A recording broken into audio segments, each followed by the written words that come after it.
በሃያ እንዘታ ለቤተ ክርስቲያንና ጻድቁ አባታችን አቡነ ሐጺር። ሁለተኛ የመጀመሪያይቱ ቤተ መቅደስ የታነጸችበት ቀን እንዲህ ነው። ይኸውም ጳውሎስና በርናባስ በአሕዛብ ውስጥ በሰበኩ ጊዜ በክርስቶስ አመኑ። ያን ጊዜ ቅዱስ ቁርባን የሚቀበሉበት ቤተ ክርስቲያን አልነበረምና ሐዋርያትም በወንጌላዊ የማርቆስ እናት ቤት ተሰብስበው ጸሎት ያደርጉ ነበር። ከዚህም በኋላ ባስተዋለ ጊዜ ብዙዎች ወንድሞች ተሰብስበው ይጸልዩበት ወደ ነበረው ማርቆስ ወደ ተባለው ወደ ዮሐንስ እናት ቤት ወደ ማርያም ቤት ሄደ። ይህንን የሚለው ግብረ ሐዋርያት ምዕራፍ 12 ከቁጥር 12 ነው። ስለዚህም ወደ ጴጥሮስና ወደ ሐዋርያት ሁሉ ስለ ቤተ ክርስቲያን መታነጽ ጉዳይ ወደ ፈጣሪያቸው በጸሎት እንዲለምኑ መልእክቱን ላኩ። ሐዋርያትም እንዲህ ብለው መለሱላቸው። ያለ ጌታችን ፈቃድ ምንም አንሰራም። ነገር ግን የምንሰራውን እስኪያስረዳን ድረስ ወደ እግዚአብሔር እየጸለዩና እየማለዱ አንዱ ሱባኤ ይፈጽሙ ዘንድ ወደ ሃይማኖት የተመለሱ ሰዎችን አዘዟቸው። ሱባኤም ገቡ። ወደ ሱባኤውም ፍጻሜ ክብር ይግባውና ጌታችን ተገለጸላቸው። ሐዋርያትን ሁሉ በየአገሮች ሁሉ ያሉትን በፊልጵስዩስ በደመና ሰበሰባቸው። ከእርሳቸውም ጋራ ጳውሎስና በርናባስን ጌታችን ባረካቸው። እንዲህም አላቸው፣ ይህች ዕለትም በእናቱ በማርያም ስም በአራቱ ማዕዘነ ዓለም ቤተ ክርስቲያኖች እንዲታነጹ የፈቀድኩባት ናት አለ። ስለዚህ ጌታ እግዚአብሔር እንዲህ ይላል፣ እነሆ በጽዮን ድንጋይን ለመሠረት አስቀምጣለሁ፣ ዋጋው ብዙ የሆነውን የተመረጠውን የከበረውንና መሠረቱ የጸናውን የማዕዘን ድንጋይ አኖራለሁ እንዳለ በነቢዩ ኢሳይያስ ምዕራፍ 28 ከቁጥር 26። ከዚህ በኋላ ከከተማዋ በስተ ምስራቅ በኩል አወጣቸው። የቤተ ክርስቲያኒቱን ቦታና መሠረቷን ወሰነላቸው። ከእርሳቸውም ጋራ የእግዚአብሔር ኃይል ነበር። ጌታችንም 3 ድንጋዮች አስቀርቦ ባረካቸው። አንዱን መቅደስ፣ አንዱንም ቅድስት፣ አንዱንም ቅኔ ማኅሌት እንዲሆኑ አድርጓቸዋል። የቤተ ክርስቲያኒቱ ሕንፃዋ እስኪፈጸም ድረስ ድንጋዮች በሐዋርያት እጆች ውስጥ እንደ ሰም እየቀለጡ እየተሳቡ ለአንድ ቤተ ክርስቲያን በቅተዋል። ከዚህ በኋላ ሰኔ 21 ቀን ጌታችንም ነዋየ ቅድሳቱን አልባሳቱንና መሠዊያውን አዘጋጀና ጌታችን እጁን በጴጥሮስ ራስ ላይ ጭኖ በአራቱ ማዕዘነ ዓለም ውስጥ ሥራ ብሎ ሾመው። እኔ እልሃለሁ አንተ ዓለት ነህ፣ በዚህች ዓለት ላይም ቤተ ክርስቲያኔን እሠራታለሁ፣ የሲኦል በሮችም አይበረታቱባትም። የመንግሥተ ሰማያትንም መክፈቻዎች እሰጥሃለሁ። በምድር የምታስረው በሰማያት የታሰረ ይሆናል፣ በምድርም የምትፈታው በሰማያት የተፈታ ይሆናል አለው። ማቴዎስ ምዕራፍ 16 ከቁጥር 18። ይህም ሊቀ ጳጳሳት ማለት ነው። ለሐዋርያት አለቃ ጴጥሮስ ከጽንፍ እስከ ጽንፍ የጳጳሳት አለቃ ማለት ነው። ለሐዋርያት አለቃ ይሆን ዘንድ ይገባዋልና እያለ ሰማያውያን መላእክት ምድራውያን ሰዎች 3 ጊዜ አሰምተው ተናገሩ። ከዚህም በኋላ ጌታችን ሐዋርያትን የቁርባኑን ቅዳሴ ሥርዓት ያከናውኑ ዘንድ ለሕዝቡም ሥጋውን ደሙን ያቀብሏቸው ዘንድ አዘዛቸው። እንዲህም የሚል አለ። ራሱ ቀድሶ መድኃኒታችን ሥጋውንና ደሙን ለሐዋርያት አበላቸው። እንዲህም አላቸው፣ በዚህች ቀን የእጃቸውን ሥራ እንዳይሰሩ ሕዝቡን ነገራቸው። ይኸውም በሰኔ ወር በ21 ቀን ነው።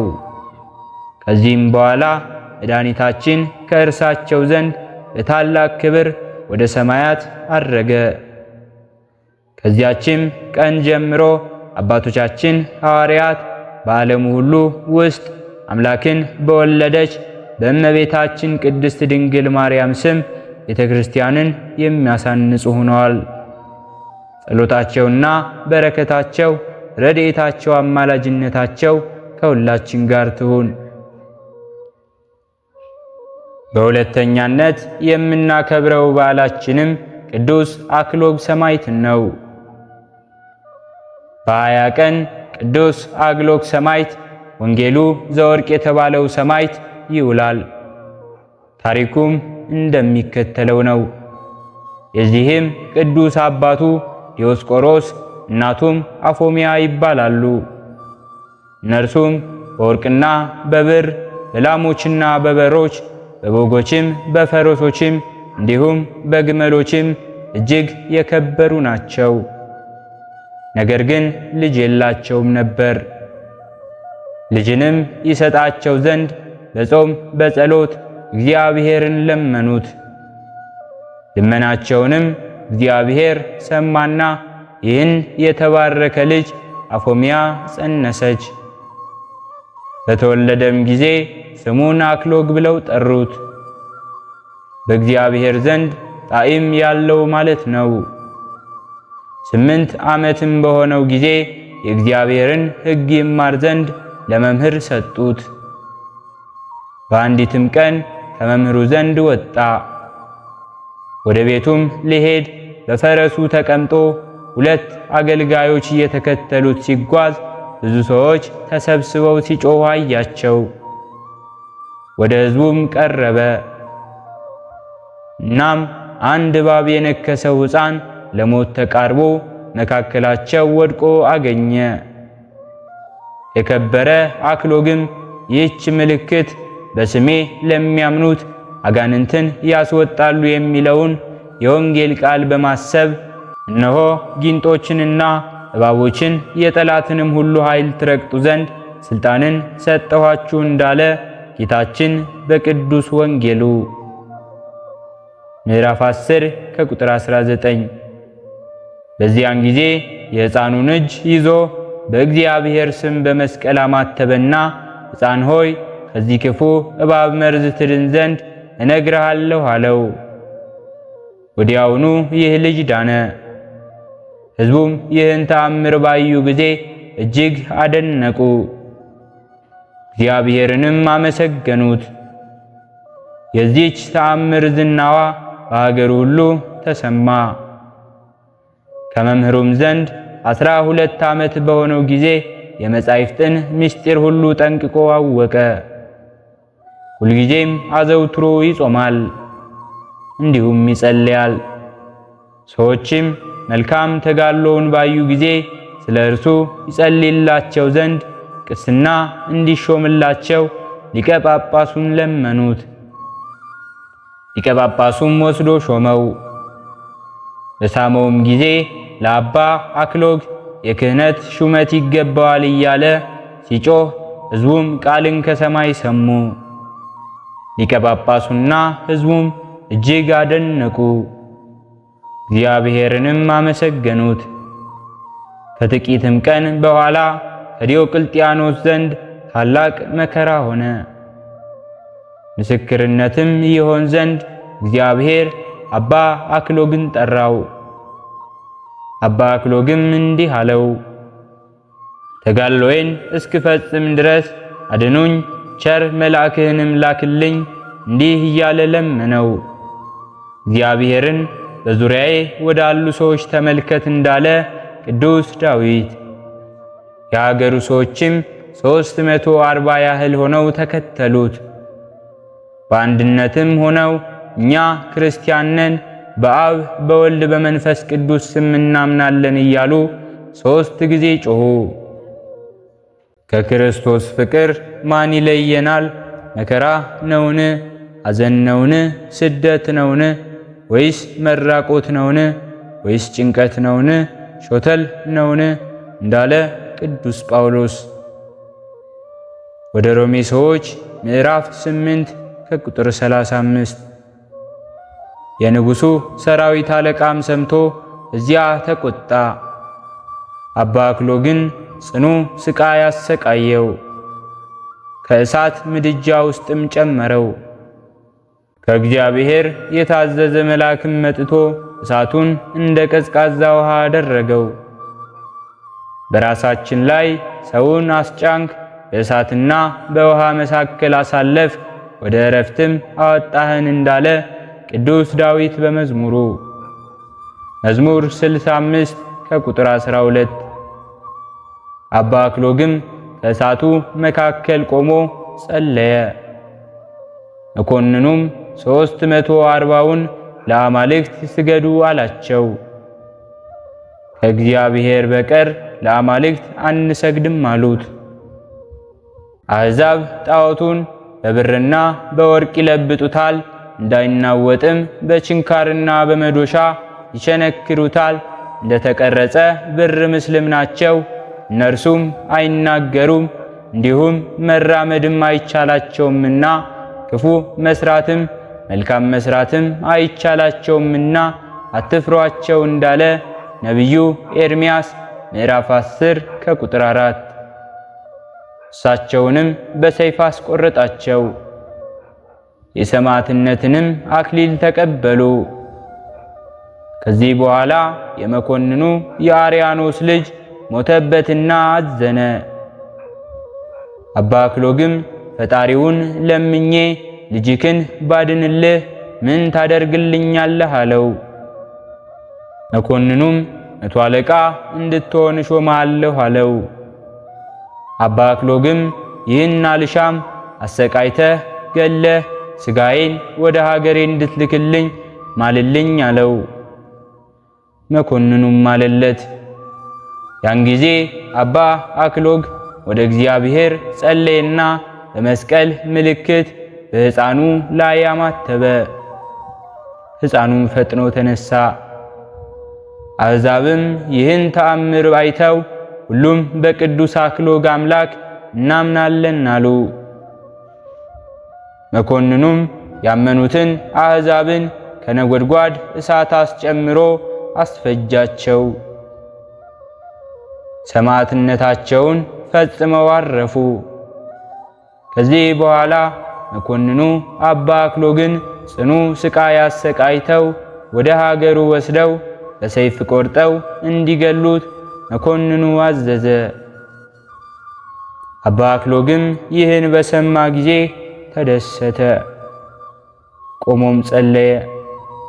ጌታዬ ክርስቶስ ሆይ እለምንሃለሁ፣ ቸርነትህ በሀገሬ ላይ በሚኖሩ ሰዎች የእጃቸውንም ሥራ ባርክ፣ እርሳቸውንም ባርክ፣ ከመከራ ሁሉ አድናቸው ብሎ ለመነው። እግዚአብሔርም ቃል ኪዳን ሰጠው። የታመመ ሁሉ ስምህን በጠራ ጊዜ ከደዌው ይዳን። በተለያየ መልኩ ችግር ቢገጥማቸውም እኔ አድናቸዋለሁ።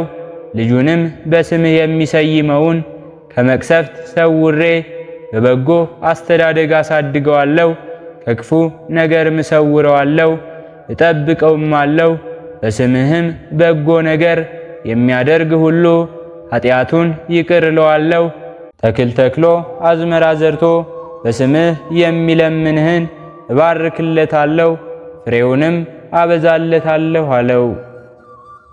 ከአባ አክሎግ ጋርም መነጋገርን ጌታችን ሲፈጽም ባረከው። ሥጋውንም ጤነኛ አደረገውና ሳመው።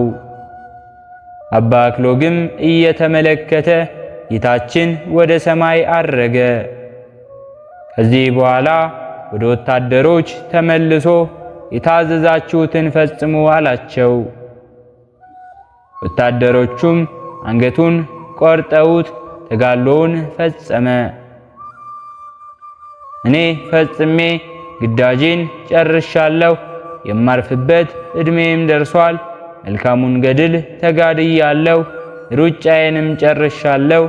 ሃይማኖቴንም ጠብቅ ያለው እንግዲህስ የጽድቅ አክሊል ይቆይልኛል እንዳለ ቅዱስ ጳውሎስ ለጢሞቴዎስ ሰዎች ሁለተኛ ጢሞቴዎስ ምዕራፍ 4 ከቁጥር 7።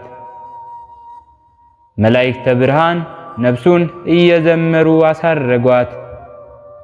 ሕዝቡም ከካህናት ጋር በክብር ገንዘው በከበረ ቦታ አኖሩት። ከእርሱም ታላላቅ ተአምራት ተገለጡ።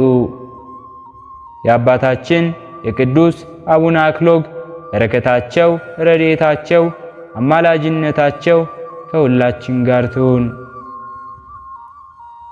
ሕሊናችን በማሰባሰብ አባታችን ሆይ እንበል።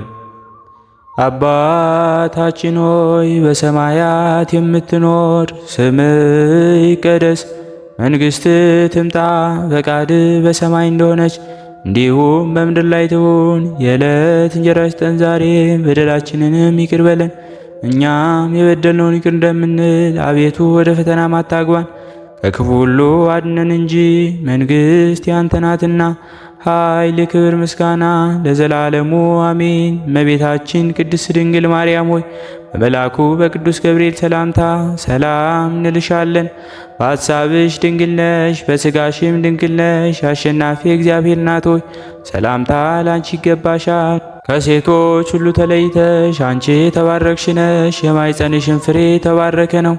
ጸጋን የተመላሽ ቅድስት ሆይ ደስ ይበልሽ፣ ልዑል እግዚአብሔር ካንቺ ጋር ነውና ከተወደደው ልጅሽ ከጌታችን ከመድኃኒታችን ከኢየሱስ ክርስቶስ ዘንድ ይቅርታውንና ምሕረቱን ለምኝልን ኃጢአታችንንም ያሰርይልን ዘንድ ለዘላለሙ አሜን። ስለነበረን ጊዜ ሁሉ የአምላካችን የልዑል እግዚአብሔር ስሙ ዛሬም ዘወትርም የተመሰገነ ይሁን። አነሳስቶ ላስጀመረን አስጀምሮ ላስፈጸመን ለልዑል እግዚአብሔር ምስጋና ይሁን። ውድ የሃይማኖት ሚዲያ ተከታታዮች ከዚህ በላይ እንድንሰራ አገልግሎቱ በሰፊው ይሰጥ ዘንድ በሀገር ውስጥም በሀገር ውጭም ያላችሁ ይህንን መንፈሳዊ ቻናል ላይክ፣ ሰብስክራይብ፣ ሼር በማድረግ ድጋፋችሁን ታሳዩን ዘንድ በትህትና እንጠይቃለን። ያላችሁን ሐሳብ አስተያየት በኮሜንታችን ስር ላይ አስቀምጡልን። ወስብሐት ለእግዚአብሔር ወለወላዲቱ ድንግል ወለመስቀሉ ክቡር። ይቆየን።